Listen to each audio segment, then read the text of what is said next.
আজি একচুৱেলি আমাৰ প্ৰধানমন্ত্ৰী ডাঙৰীয়া যি 23rd PM কিষাণৰ ইনষ্টলমেণ্ট সেই ইনষ্টলমেণ্টৰ আমি আজি আমাৰ কৃষি বিজ্ঞান কেন্দ্ৰ ওদালগুৰি এই প্ৰগ্ৰেমৰ আয়োজন কৰিছিলোঁ। এই প্ৰগ্ৰেমত আমাৰ গাৰ্জেন মিনিষ্টাৰ নীলিমা দেৱী ডাঙৰীয়া তেখেত উপস্থিত আছে।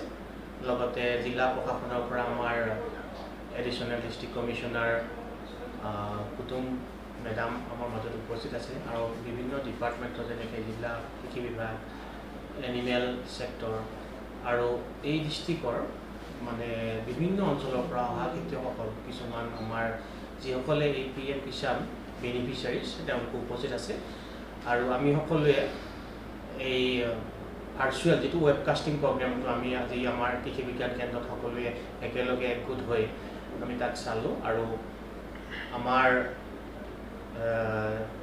মন্ত্ৰী মহোদয় তেখেতৰ যি আদৰণি ভাষণত তেখেতে আমাৰ বিভিন্ন ধৰণৰ যিবিলাক মানে অসম গভৰ্ণমেণ্ট হওক ভাৰত চৰকাৰ হওক যিবিলাক আমাৰ আঁচনি আছে আঁচনিবিলাক খেতিয়কসকলৰ মাজত অৱগত কৰালে আৰু কেনেকৈ পাব পাৰে তাৰ বিষয়ে কোৱা হ'ল।